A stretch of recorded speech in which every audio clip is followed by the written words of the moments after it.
कभी कभी हम लोग देखते हैं कोई बच्चा माँ के उदर में रहता है, पेट में रहता है, तो पेट में कभी कभी बच्चा इधर उधर अंग बदलता है, लात मारता है। उस समय माँ के पेट में पीड़ा होती है जब बच्चा हिलता है तो, लेकिन गर्भ धारण करने में उसको पीड़ा तो है, कुछ कष्ट है, लेकिन बच्चा होगा यह जो सुख है उसके आगे वो अपनी पीड़ा नहीं गिनती है कुछ भी। तो इसी प्रकार पुरु महाराज अपने पिता को खुश देख करके, आनंदित देख करके ये आनंद में थे, कोई दुख नहीं हो रहा था। जब कभी कभी थोड़ा सा कष्ट सहने से ज्यादा लाभ हो तो वो कष्ट कष्ट नहीं माना जाता है। एक छोटी सी घटना सुना रहा हूँ, मुझे याद आ गई। झारखंड की घटना है। झारखंड एक स्टेट है, बिहार का ही एक अंश है। तो एक बार उसी झारखंड में एक गांव का भक्त एक दूसरे व्यक्ति के साथ जा रहा था अपने ससुराल। भक्त था, इस्कान का ही भक्त, तिलक बड़ा किया था, माला लगा लिया था और हरे कृष्ण चादर ओढ़ लिया था और माला झोली थी। उसके साथ गांव का एक व्यक्ति जा रहा था। तो गांव का वो व्यक्ति जा रहा था इनके साथ ससुराल। भक्त जो थे अपने ससुराल जा रहे थे, एकदम सत्य घटना बता रहा हूँ। ससुराल जा रहे थे और उनके साथ वो व्यक्ति था। तो वो व्यक्ति तंबाकू खाता था। अरे भक्त थे, ये खाते नहीं थे। तो जब खाना होता था तो पूछ लेते थे कि खाऊं ना। अगर तब भक्त कहते थे कि हाँ खाइए। तंबाकू समझते हैं ना? हाँ, पता नहीं डच में क्या कहते हैं। अच्छा, हाँ, तंबाकू उधर वो हाथ में लेकर मलते हैं, चूना लगाते हैं, खाते हैं। उधर बनारस साइड चूसते हैं। खाते खाने वाले चूसते हैं। तो जा रहे थे, ऐसे स्थान पर पहुंचे दोनों। उस क्षेत्र में ये प्रचार था कि यहाँ उड़का रहते हैं और एक व्यक्ति दूसरा था जो अपने छोटी सी बेटी को ले करके जा रहा था। तो रास्ते में भेंट हो गई। तो ये प्रचार था उस इलाके में कि वहाँ उड़का रहते हैं। उड़का का मतलब होता है उड़का मतलब नर बलि देने वाला व्यक्ति, मनुष्य को काटने वाला, बलि देने वाला। बलि समझते हैं ना? तो उसको उड़का कहते हैं। उस क्षेत्र में ऐसा प्रचार था कि यहाँ उड़का रहते हैं। तो उड़का कैसे रहते हैं? तो वे तिलक करते हैं, लाल कपड़ा ओढ़ते हैं, ये करते हैं। तो वो जो आदमी था अपनी बच्ची के साथ जा रहा था। तो ये दोनों मिल गए उसी घोर जंगल में। तो उस समय तंबाकू खाने वाला व्यक्ति पूछा भक्त से, उनका राम श्याम दास नाम है, वो अभी भी हैं, वो पहलवान टाइप के हैं। तो वो पूछा, चलते चलते वो पूछने लगा, एक उसकी अब खैनी खाने की मन हुआ, उसको तंबाकू खाने का मन हुआ।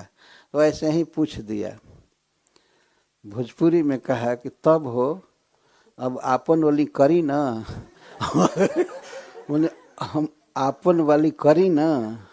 उनका तो पूछने का आशय था कि अब मैं खैनी खाऊं ना, आप आज्ञा देते हैं। तो भक्त कह दे, हाँ भाई आप कर सकते हो अपना। तो वो आदमी जो जा रहा था लड़की लेकर के, उसके मन में आया कि ये ऐसे ही तिलक किया हुआ, माला लगाया हुआ उड़का है, काली जी का भक्त है और ये उड़का है। तो वो तुरंत हे बाप कह करके भागा। लड़की भी पीछे से रोती हुई चली गई। उनके मन में आया कि ये नर बलि देने वाले हैं दोनों, और अब पूछ रहा है कि अब अपना काम करे ना। इस कारण से वो तो अपना काम, वो तो व्यक्ति समझा नहीं कि खैनी खाने के लिए परमिशन चाहता है, उसने कह दिया। अब भक्त ने कह दिया कि हाँ भाई करो अपना काम। इस पर वे लोग, वो व्यक्ति समझा कि हमारे बच्ची का वध करके ये लोग काली को देना चाहते हैं, नर बलि देना चाहते हैं। तो भागा, अरे बाप आए दादा करते हुए। अब लड़की भी बेचारी रोते हुए भागी, और वो लोग उसी गांव के थे जिस गांव में भक्त की ससुराल थी। तो भाग करके चले गए और जा करके गांव में हल्ला किए कि उड़का आ रहा है, उड़का आ रहा है, ये आ रहा है। तो गांव के सब लोग लाठी लेकर के निकले। निकले, और उस समय कौन क्या देखता है, आते आते वो जो पहलवान टाइप के थे भक्त, वे उसी गांव में उनकी ससुराल थी। लेकिन अब सब लोग पहचाने नहीं, तो भक्त वेश में हो गए थे और कुछ शाम हो गई थी। तो गांव के लोग आए और सीधे मारो मारो मारो, ये उड़का आए हैं, ये आए हैं, मारो मारो। और वो रो रहा था व्यक्ति कि उड़का है, हमारी बच्ची कोई मारना चाहते थे। तो बच्ची भी भाग करके चली गई थी।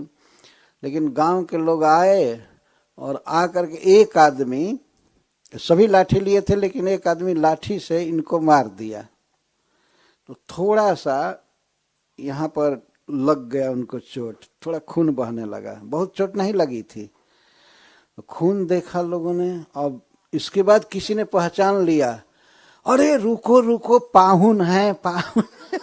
अरे पाहुन है, ये क्या किया, इनको मारा ऐसे। तो रोक दिए। बहुत आश्चर्य में लोग पड़ गए कि गांव के पाहुन हैं और ऐसा काम कर रहे हैं, ये उड़का है। बाद में पता चला कि नहीं नहीं, ये उड़का नहीं है, ये तो भक्त हैं, वैष्णव हैं। और वो जो आए हैं वो खैनी खाने के लिए कह दिए कि अब आपन वाली करी न, और इसी पर इनको भ्रम हो गया। वो कह जाकर सुनाए थे कि वो कहा कि अब अपनी वाली करी न, तो दूसरा कहा कि हाँ हाँ अपना वाला करो, मतलब छुरी उरी निकालो अब काट।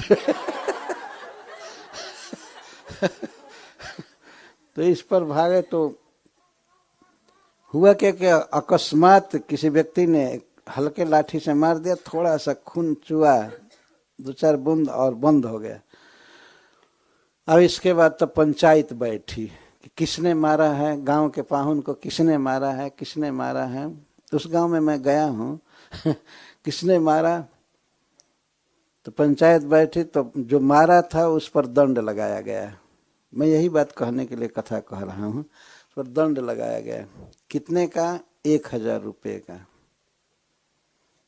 वो गांव, गरीब गांव में 1000 रुपया बहुत होता है। तो दंड लगा। तो वो गए, अधौरा नाम का एक गांव है, वहां पर एक डॉक्टर थे, 20 रुपया में उनको ठीक कर दिए। तो 980 रुपया उनको मिला, फायदा हुआ। तो जब हमारे पास वो आए थे तो बता रहे थे, मैं पूछा कितना दवाई में लगा। सारी घटना सुनने के बाद तो कहे कि 20 रुपया लगा, 20 रुपये में ठीक हो गया। अच्छा, तो 1000 रुपया मिला और 20 रुपया केवल दवा में लगा। तो कहते हैं अरे ऐसा तो हम चाहते नहीं कि रोज हमरा के मारल जाओ 1000 रुपया। और हम चाहते हैं कि हमको रोज कोई मारे और 1000 रुपया दे।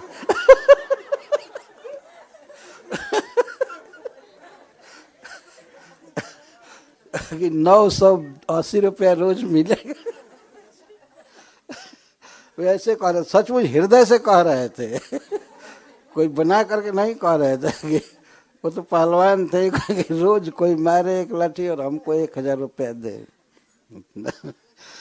तो ये मैं कह रहा था कि उनको थोड़ी सी चोट लगी थी, लेकिन फिर भी जब 1000 रुपया मिला तो वो चोट कुछ नहीं गिने हुए, बल्कि उसी के कारण उनको आनंद आ रहा था कि भला हमको मारा कि रुपया मिला। मान लीजिए कोई व्यक्ति किसी पर क्रोध कर रहा है और दूर है, तो दूर से उस पर वो मारे, मारने वाले के पास सोने का मुहर हो, सोने का सिक्का, पैसा, और उससे मारना चालू करे, तो जिसको मार रहा है उस पर थोड़ी सी चोट भी लगेगी, लेकिन फिर भी वो चाहेगा कि और मारो।